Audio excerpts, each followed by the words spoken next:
नमस्कार, एक बार फिर से स्वागत है आपका मनिंद्र साइंस स्कूल की कला वर्ग की ऑनलाइन क्लास में। आज का जो देखो हमारा टॉपिक है वह है सर्वोच्च न्यायालय की शक्तियां।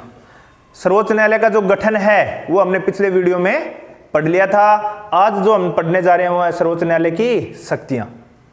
ठीक है, तो देखो सर्वोच्च न्यायालय की जो शक्तियां हैं वो आपको सामने दिख रही हैं, लिख रखा है मैंने। जो मुख्य मुख्य 6 शक्तियां वो आपके सामने। सबसे पहली है प्रारंभिक शक्ति या मूल क्षेत्राधिकार, दूसरी है अपीलीय क्षेत्राधिकार, तीसरा परामर्श संबंधी क्षेत्राधिकार, चौथा न्यायिक पुनरावलोकन, पांचवी है रीट संबंधी क्षेत्राधिकार और छठी अभिलेख न्यायालय।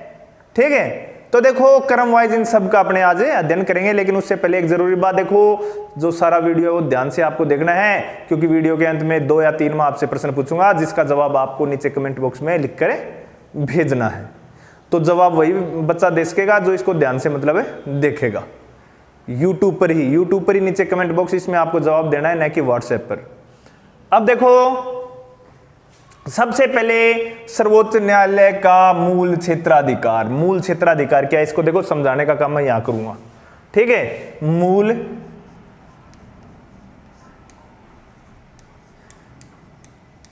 क्षेत्राधिकार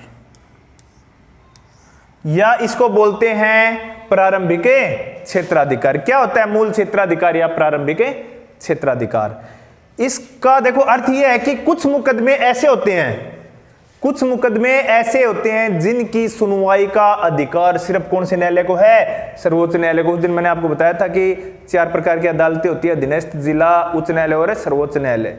तो कुछ मुकदमे ऐसे होते हैं या कुछ विषय ऐसे होते हैं जिन पर सुनवाई करने का अधिकार है, वो केवल किसके पास होता है? सर्वोच्च न्यायालय के पास होता है, अन्य किसी न्यायालय के पास नहीं होता। अन्य कोई न्यायालय उन पर सुनवाई नहीं कर सकता। जैसे देखो आपको मैं बताता हूं कौन से हैं, और इस चीज का उल्लेख किया गया अनुच्छेद 131।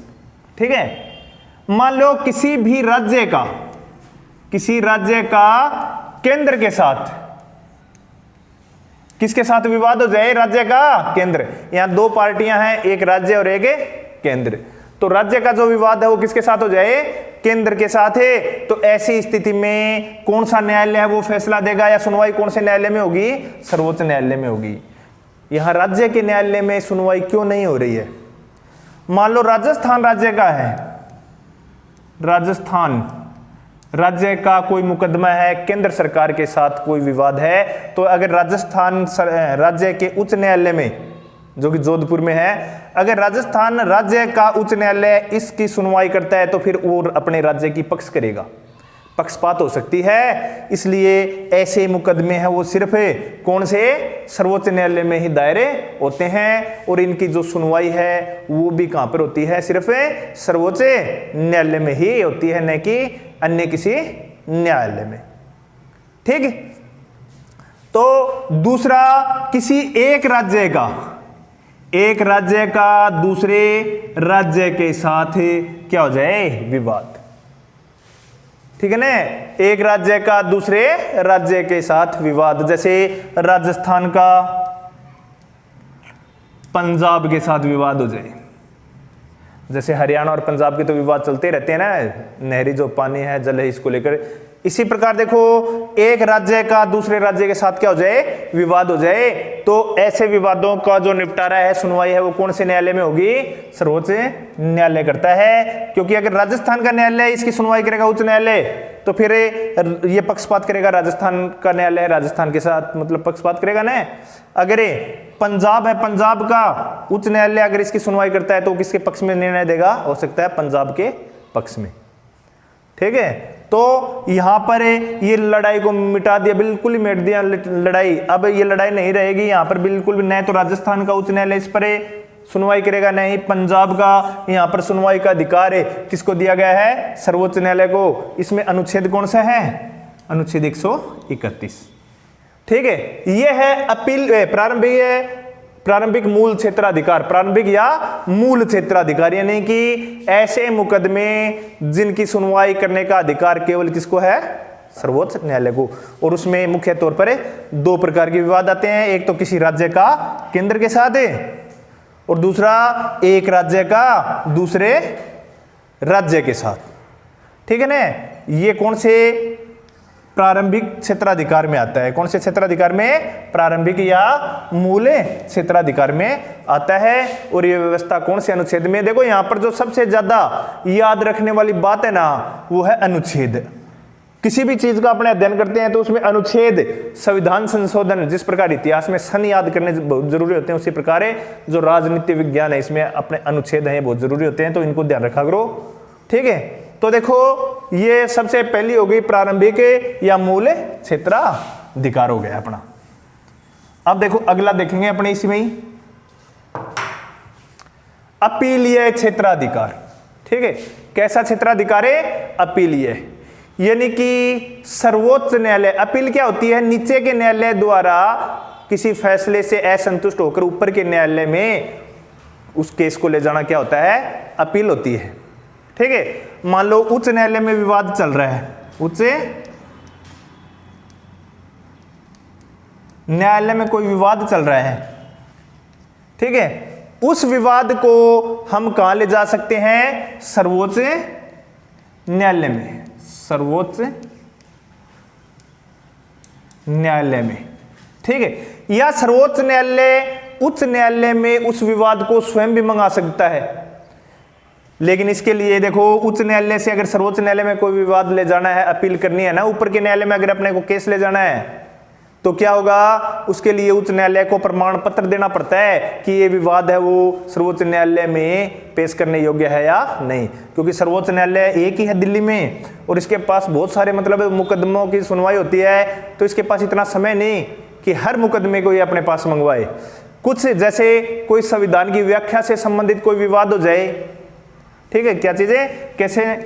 संविधान की व्याख्या, ठीक है, या मौलिक अधिकारों से संबंधित, क्या? मौलिक अधिकारों से संबंधित कोई विवाद हो, अथवा ऐसी कोई मतलब सजा जिसमें किसी भी व्यक्ति को मृत्युदंड या फांसी की सजा दी हो, तो ऐसे विवाद है वो उच्च न्यायालय से सीधे कहां ले जाए जा सकते हैं? सर्वोच्च न्यायालय में ले जाए जा सकते हैं। उच्च न्यायालय से सीधे मुकदमे सर्वोच्च न्यायालय में ले जाने को बोलते हैं अपील करना। क्या बोलते हैं? अपील करना, ठीक है ना।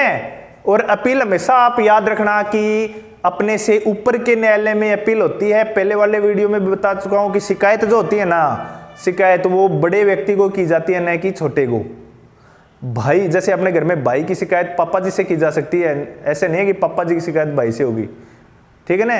तो उसी प्रकार यहां पर भाई कौन है? उच्च न्यायालय, और पापा जी है वो सर्वोच्च न्यायालय। सबका बाप है ये एक तरह से, जितने भी न्यायालय है ना उनका सबका। इसके जो मुकदमे हैं वो सबको क्या मान्य होंगे, इसके खिलाफ अपील है वो कहीं पे भी नहीं की जा सकती, ठीक है। और उच्च न्यायालय के खिलाफ सर्वोच्च न्यायालय में जो अपील की जा सकती है, इसका उल्लेख है कौन से अनुच्छेद में है? जो मैंने बताया था आपको पहले, भी ध्यान रखना कि अनुच्छेद बहुत इंपॉर्टेंट है। अनुच्छेद 136, अनुच्छेद 136 136 में है, ठीक है। तो यह प्रश्न ऐसे आ जाएगा, अनुच्छेद 136 को समझाइए, तो 136 में क्या है? कैसे भी आ सकता है, घुमा के भी आ सकता है। अनुच्छेद 136 के अंतर्गत यही है कि किसी भी विवाद की जो अपील है वो सर्वोच्च न्यायालय में की जा सकती है। इसको बोलते हैं अपीलीय क्षेत्राधिकार। उच्च न्यायालय के विरुद्ध सर्वोच्च न्यायालय में अपील करना। कुछ ही मुकदमों की होती है, ये सभी मुकदमों की होती भी नहीं है, ठीक है ना। तो मैंने आपको दो शक्ति या कार्य बता दिए। अब है तीसरा परामर्श संबंधी क्षेत्राधिकार। इसका अनुच्छेद है 143, ठीक है। परामर्श संबंधी क्षेत्राधिकार, परामर्श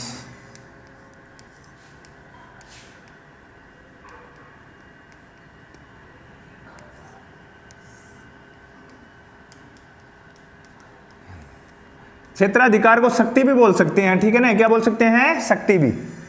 परामर्श कैसे कौन लेता है?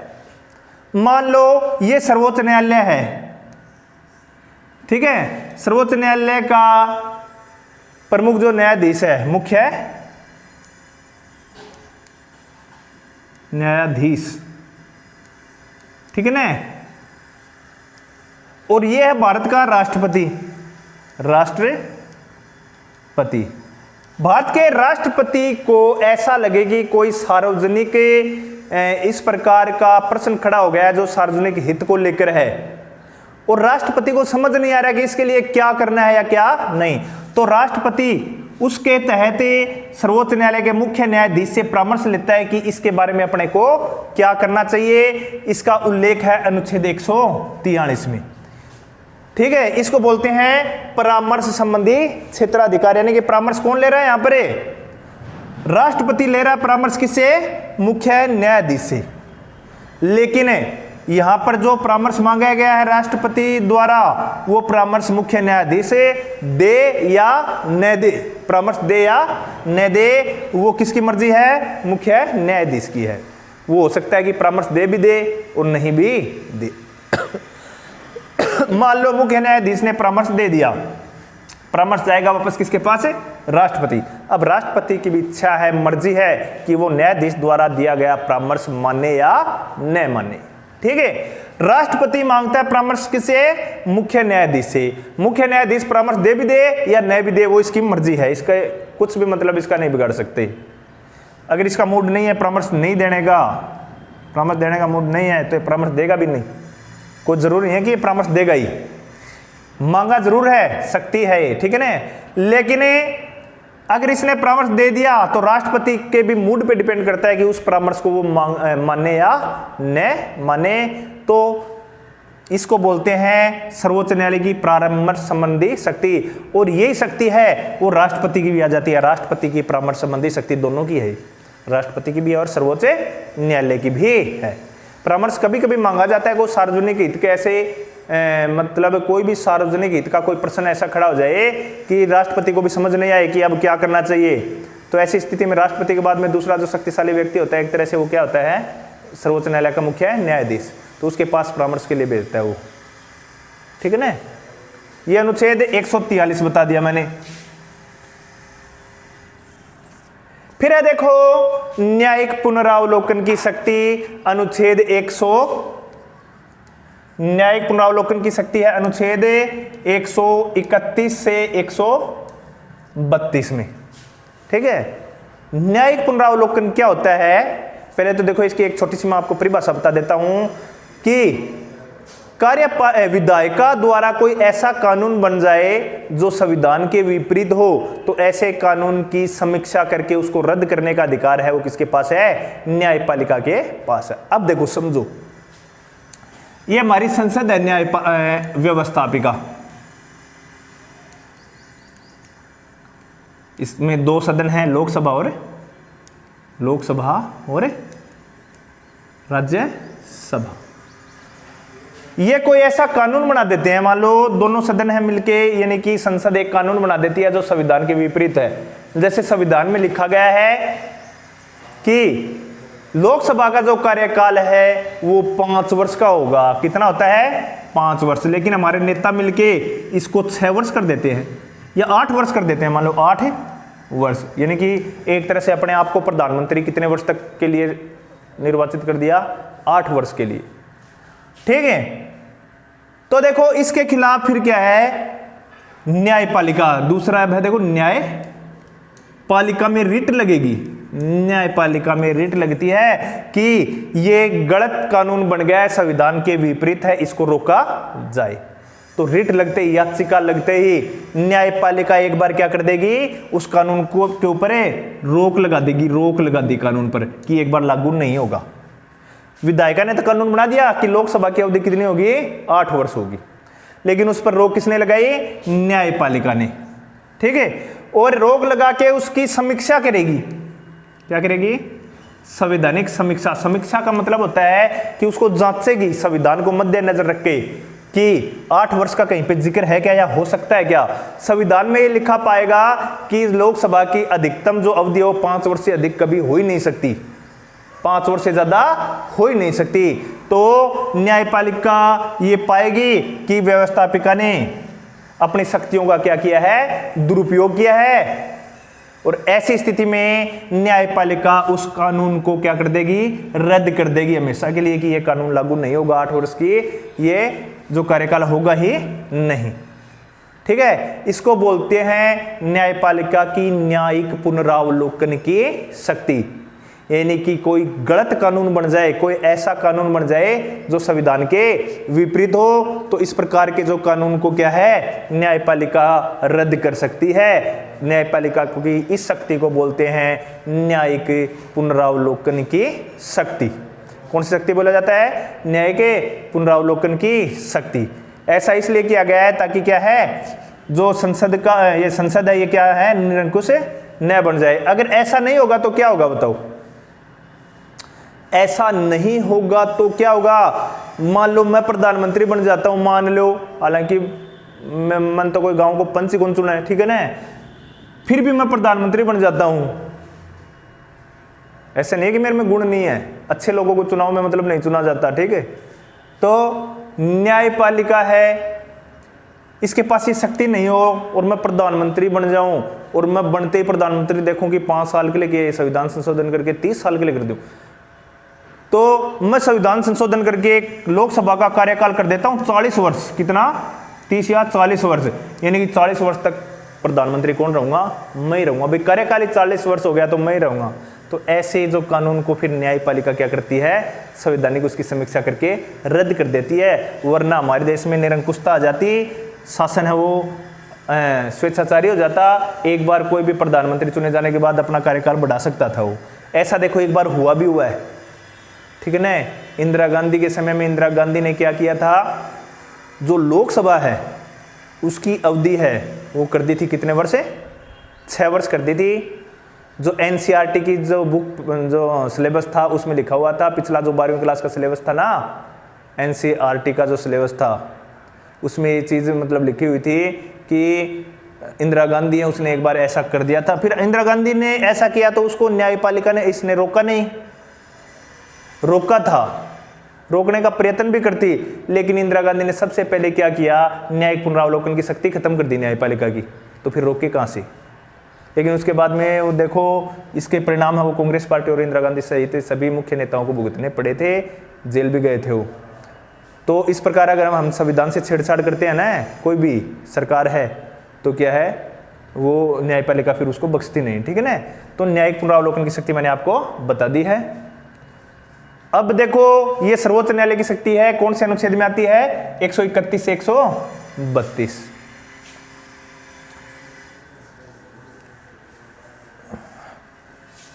अब देखो अगला है रिट संबंधी क्षेत्राधिकार, अनुच्छेद 32, अनुच्छेद 32 और 226। किसी भी व्यक्ति के मौलिक अधिकारों का उल्लंघन होता है तो वह व्यक्ति है न्यायपालिका में, चाहे तो उच्च न्यायालय में चाहे सर्वोच्च न्यायालय में, सीधे क्या है, रिट लगा सकता है या याचिका दायर प्रस्तुत कर सकता है। रिट क्या होती है या याचिका क्या होती है वो आपको आगे मतलब जो चैप्टर आएगा न्यायिक संक्रियता वाला उसमें बताएंगे। अब अनुच्छेद 32 और 226 दो अनुच्छेद कैसे दे रखे हैं मैंने। अगर आप रिट उच्च न्यायालय में लगा रहे हो तो उसके लिए है अनुच्छेद 226, यानी कि राजस्थान के उच्च न्यायालय में अगर मैं रिट लगा रहा हूं मेरे मौलिक अधिकारों के उल्लंघन के संबंध में तो उसके लिए अनुच्छेद है 226। और अगर मैं सीधे सर्वोच्च न्यायालय में याचिका दायर कर रहा हूं, याचिका प्रस्तुत कर रहा हूं, तो उसके लिए अनुच्छेद कितना है, 32 है। कौन सा अनुच्छेद है, 32, ठीक है।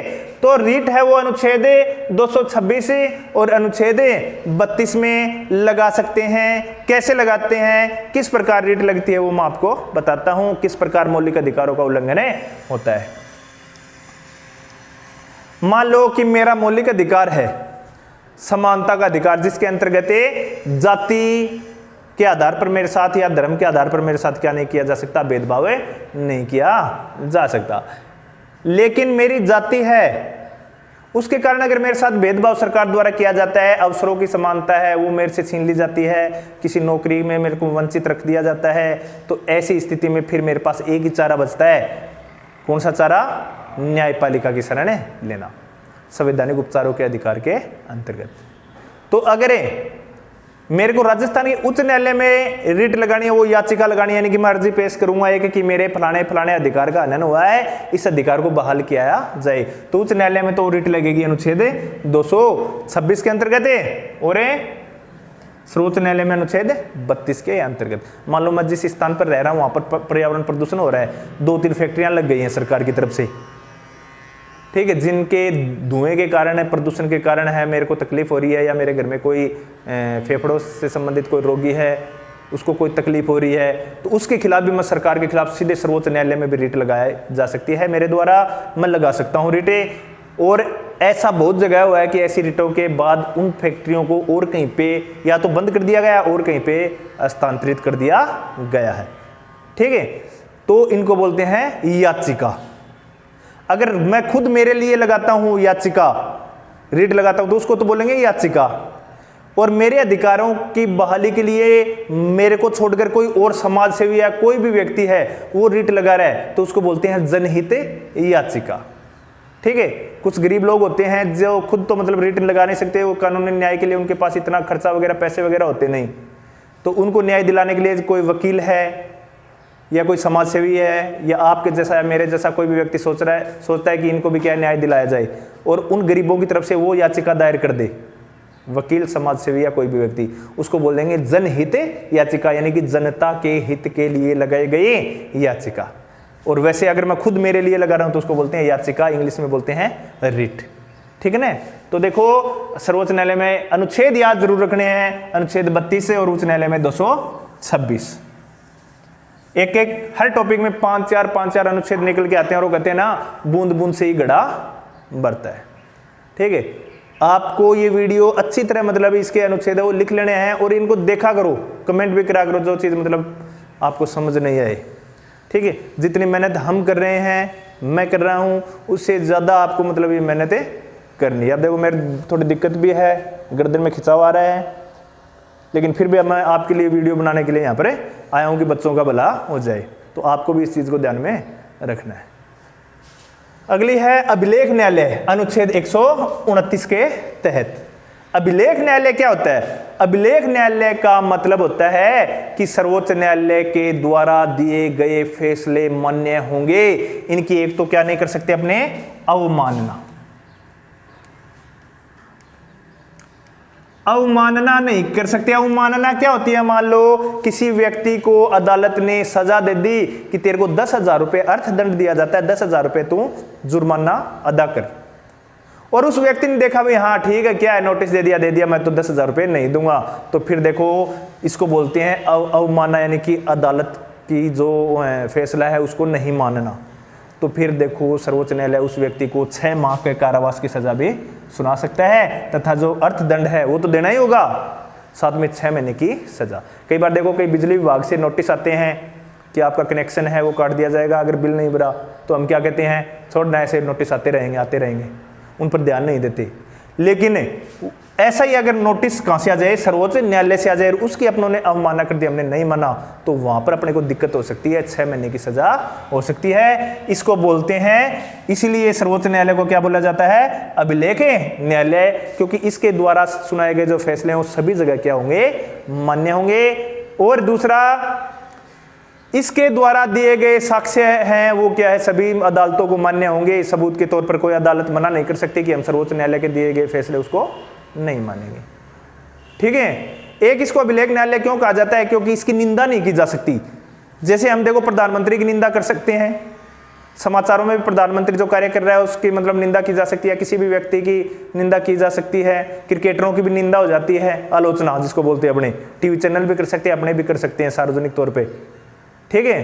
क्रिकेटरों की होती है, फिल्म स्टारों की होती है, फिल्म जो स्टार होते हैं उनकी आलोचना होती है, कोई दिक्कत नहीं। लेकिन अगर सर्वोच्च न्यायालय ने कोई फैसला सुनाया है और उसकी अगर आलोचना हम सार्वजनिक स्थान पर करते हैं, सार्वजनिक जगह करते हैं, या टीवी में जो पत्रकार हैं वो उसकी आलोचना करते हैं कि ये सर्वोच्च न्यायालय ने फैसला सही नहीं सुनाया, तो फिर देखो सर्वोच्च न्यायालय ऐसे आलोचना करने वाले को, चाहे वो कोई समाचार चैनल हो, चाहे कोई नेता हो, चाहे अगर संसद में आलोचना की गई है तो उस सांसद उसको भी अवमानना का दोषी पाया जाता है और उनके खिलाफ मुकदमा दायर हो सकता है। यानी कि इनकी न तो सार्वजनिक आलोचना की जा सकती और न ही इनके द्वारा सुनाए गए जो फैसले हैं उनको क्या किया जा सकता, उनको रद्द किया जा सकता या अमान्य घोषित नहीं किया जा सकता।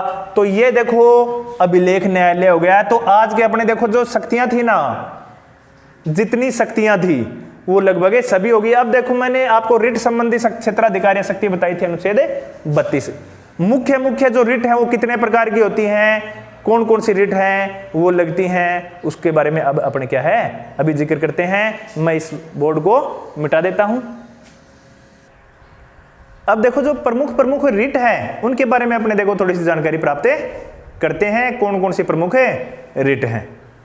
तो देखो इसमें अपने मुख्यतः 5 प्रकार की रिटों का उल्लेख किया गया है। सबसे पहले बंदी प्रत्यक्षीकरण है, दूसरा परमादेश, तीसरा प्रतिषेध और चौथा अधिकार प्रचार, पांचवा उत्प्रेषण। अब इनके देखो अर्थ क्या क्या है, क्योंकि 1 नंबर का प्रश्न पूछ लिया जाता है। सबसे पहले बंदी प्रत्यक्षीकरण देखो क्या होता है। बंदी प्रत्यक्षीकरण का मतलब होता है कि गिरफ्तार अगर किसी भी व्यक्ति को गैर कानूनी तरीके से गिरफ्तार किया गया है तो वह कानूनी सहायता प्राप्त कर सकता है, ठीक है ना। यानी कि गिरफ्तार किए गए व्यक्ति के कुछ अधिकार होते हैं कि उसको 24 घंटे के भीतर न्यायालय के समक्ष प्रस्तुत किया जाए, गिरफ्तारी का कारण जानने का अधिकार है, और जो गिरफ्तारी है वो क्या नहीं होनी चाहिए, गैर कानूनी तरीके से नहीं होनी चाहिए। जैसे महिला को अगर गिरफ्तार करना है तो उसके लिए महिला पुलिस को ही भेजना होता है, ठीक है। अगर पुलिस है, पहले देखो क्या होता था, पुलिस मनमानी अपनी मनमानी करती थी और किसी भी व्यक्ति को किसी भी तरह से गिरफ्तार करके ले जाती थी, लेकिन अब ऐसा नहीं है। ये जो बंदी प्रत्यक्षीकरण लेख है इसमें अगर अपनी जो गिरफ्तारी है वो गैर कानूनी तरीके से, तो अपने न्यायालय में ये रिट लगा सकते हैं। अपने खुद तो नहीं लगाएंगे, हमारा जो वकील होगा वो ये रिट लगा सकता है, ठीक है। फिर देखो दूसरा है परमादेश। कौन सा है, परमादेश। अब देखो परमादेश का मतलब होता है कानूनी रूप से कार्य करना, यानी कि अगर कोई भी व्यक्ति है वो गैर कानूनी तरीके से कोई कार्य करता है या गैर कानूनी कोई गतिविधि करता हुआ पाया जाता है तो उसके खिलाफ क्या है, या कोई व्यक्ति अपनी शक्तियों का दुरुपयोग करता है तो उसको बोलते हैं परमादेश, ठीक है। तो दूसरी रिट होगी तीसरी परमादेश होगी। तीसरी है प्रतिषेध लेख। क्या बोलते हैं इसको, प्रतिषेध लेख। तो देखो इसमें प्रतिषेध लेख क्या होता है, अगर मान लो ये न्यायालय है,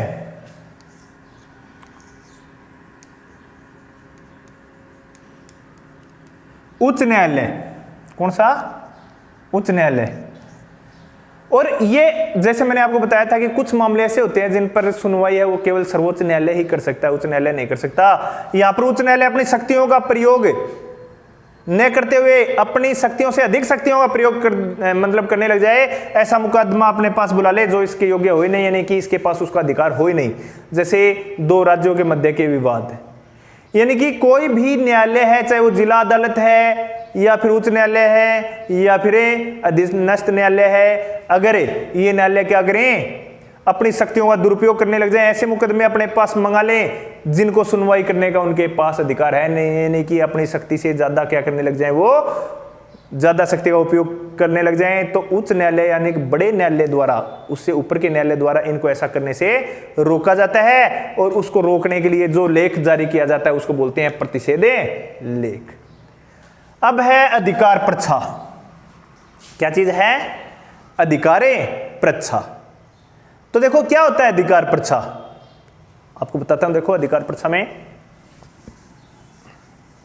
मान लो न्यायालय को ऐसा लगे कि कोई व्यक्ति है किसी पद पर आसीन हो गया है, उस पद के वो लायक ही नहीं है, ठीक है ना। जिस पद पे वो आसीन है, बैठा है, उस पद के वो लायक नहीं है, या कोई सरकारी नौकरी या सरकारी जो लाभ है उसने प्राप्त कर लिया जिसके लायक वो नहीं है। जैसे कोई मतलब डॉक्टर बन जाए, डॉक्टर के पद पर बैठा है कोई, या टीचर के पद पर, ठीक है, टीचर के पद पर। जैसे अभी थोड़े दिन पहले अखबार में खबर आई थी कि एक जो महिला वो 25 स्कूलों से वेतन ले रही थी, लगभग 1 करोड़ के करीब, उत्तर प्रदेश में जो घोटाला सामने आया। उसी प्रकार मान लो कोई टीचर है, उसने बीएड किया ही नहीं हो, बीएड की डिग्री उसने की नहीं और वो टीचर के पद पर आसीन हो जाए, क्योंकि टीचर बनने के लिए तो बीएड की जो डिग्री है वो बीएसटीसी या बीएड की डिग्री चाहिए। लेकिन यहाँ पर कोई बिना बीएड करे या फर्जी तरीके से डिग्री बनवा ले बीएड की, बहुत सारी ऐसी यूनिवर्सिटियां चलती है, ठीक है ना, तो उनसे फर्जी डिग्री बनवा के और वो ऐसा पद प्राप्त कर लेती हैं, तो उनको क्या होता है, इस पद से फिर रिक्त किया जाता है। और पद से रिक्त करने के लिए जो आदेश न्यायालय द्वारा दिया जाता है उसको बोलते हैं अधिकार प्रथा, जैसे देख लो पिछले यहाँ पर स्थानीय निकाय कुछ चुनाव हुए थे जिसमें सरपंच पद के लिए 8वीं पास योग्यता निर्धारित कर दी गई थी। कुछ गाँव में देखो क्या होता था, जो सरपंच है वो 8वीं पास नहीं थे, फर्जी तरीके से उन्होंने मार्कशीट वगैरह बनवा ली थी, जिसके बाद में जब उनका भांडाफोड़ हुआ, उनका पता चला, तो न्यायालय ने इस आदेश के तहत उन पंचायतों के दोबारा चुनाव करवाए थे या उन जो पहले जो फर्जी तरीके से निर्वाचित सरपंच वगैरह थे उनके खिलाफ कानूनी कार्रवाई की थी, उसको बोलते हैं अधिकार प्रथा। सीधी सी बात है, मान लो मैं पढ़ा रहा हूँ, यहाँ पर बीएड किया हुआ हूँ मैं, ठीक है, ये तो प्राइवेट सेक्टर है, गवर्नमेंट सेक्टर है उसमें बीएड किया हुआ नहीं है और वो टीचर लग रहा है, पढ़ा रहा है बच्चों को, क्योंकि अगर वो बीएड नहीं किया हुआ है तो उस योग्य है ही नहीं कि बच्चों को वो पढ़ा सके। फिर भी अगर वो पढ़ा रहा है तो वो क्या है, गलत कर रहा है, और ऐसे कार्य के लिए न्यायालय उसको रोकेगा, जिसको बोलते हैं अधिकार प्रथा। ठीक है, जैसे आर्मी वगैरह की भर्ती होती है, उनमें हाइट चाहिए कम से कम 5 फुट 6 साढ़े 6 इंच, लेकिन घोटाला करके किसी जो बच्चे को क्या है कम हाइट वाले को उसमें भर्ती किया जाता है और बाद में पता चल जाए तो फिर उसको नौकरी से भी उतारा जा सकता है। कौन से लेख के तहत, अधिकार प्रथा। ठीक, गैर कानूनी तरीके से कोई पद प्राप्त करना, ठीक है, फिर उस पद को रिक्त करवाना इसके अंतर्गत आता है। फिर देखो हमारा लास्ट में जो लेख बचता है वो कौन सा है, उत्प्रेषण लेख।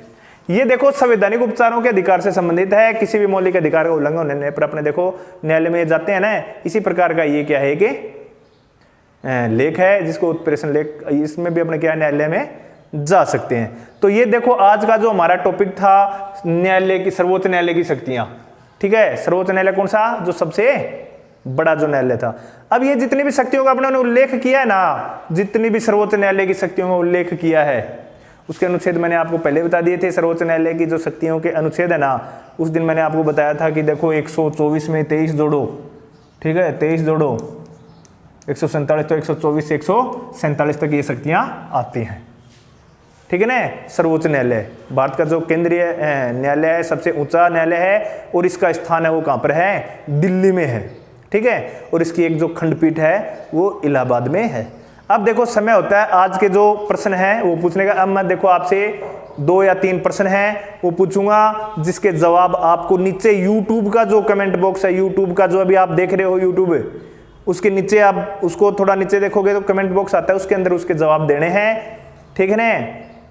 और जो सबसे सही जवाब देगा उसको क्या मिलेगा, उसको दोबारा वीडियो देखने का मौका मिलेगा आगे। ठीक है ना, सबको मिलेगा, उसको नहीं सबको ही मिलेगा, लेकिन जो जवाब देगा उसका इतना पता चल जाएगा कि वो बच्चा इस वीडियो को अच्छी तरह से देख रहा है, क्योंकि जवाब वही बच्चा देगा जिसने वीडियो पूरा देखा है, मन लगा के देखा है। ठीक है, तो ऐसे मान लो कि ये आपका एक टेस्ट है। तो अब देखो कौन कौन से प्रश्न हैं वो आप नोट कर लो। देखो आज के जो 2 प्रश्न है वो कौन से हैं। सबसे पहला है कि सर्वोच्च न्यायालय को अभिलेख न्यायालय कौन से अनुच्छेद के अंतर्गत कहा गया है, यानी कि सर्वोच्च न्यायालय एक अभिलेख न्यायालय होगा, इसका जिक्र कौन से अनुच्छेद के तहत किया गया है। ठीक है। दूसरा है, क्या सर्वोच्च न्यायालय के विरुद्ध उच्च न्यायालय में अपीलें की जा सकती है। तो देखो 2 प्रश्न है ये, जिनके जवाब आपको फिर से सुन लो, कमेंट बॉक्स में, यूट्यूब के कमेंट बॉक्स में ही देने हैं। ठीक है ना, व्हाट्सएप पर, स्कूल के व्हाट्सएप पर नहीं, यूट्यूब के कमेंट बॉक्स में आपको देने हैं। और उम्मीद करता हूं जो बच्चे इस चैनल को देख रहे हैं, इस वीडियो को जो देख रहे हैं लगातार, और जो होमवर्क भी भेजते हैं, वो जरूर इसका क्या है, कमेंट देंगे, इसका जवाब देंगे।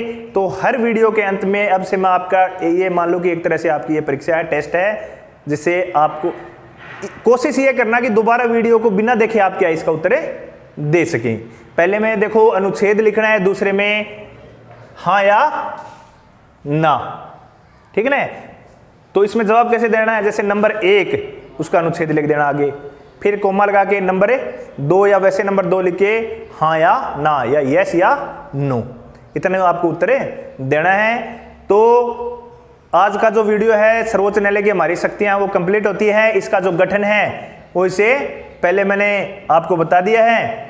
तो इसमें आपको एक चीज याद रखनी है, दोबारा जो कंपटीशन के एग्जाम की तैयारी करें, जो बच्चे कोचिंग वाले जो बच्चे ये वीडियो देख रहे हैं, जो 5-4 बच्चे हैं जिनके कमेंट भी मेरे पास आते हैं, जो ये वीडियो देखते हैं लगातार, तो इससे आपकी पॉलिटिकल की बहुत अच्छी तैयारी हो रही है, क्योंकि आप जिस कोचिंग में जाते हो, जहाँ भी कोचिंग करते हो, वहाँ पर भी आपको सिर्फ यही बताया जाता है, क्योंकि कोचिंग वाले कोई नया संविधान तो लिखते नहीं या नए अनुच्छेद वो नहीं लिख सकते, उनके बस से बाहर है।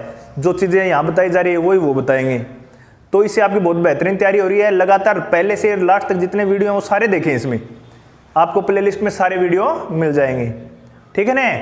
और इसकी अच्छी तरह तैयारी करें। जो टॉपिक आपको नोटबुक में आप याद कर रहे हो, जो याद नहीं हो रहा उसको एक बार छोड़ दें, उसके अगला जो टॉपिक है वो याद कर लें, और जो आपको याद नहीं हो रहा वो आपको क्लास में बता दिया जाएगा, या फिर मेरे को कमेंट बॉक्स में आप लिखना, मैं दोबारा क्या बोर्ड पर समझा दूंगा उसको और अच्छी तरीके से, ठीक है।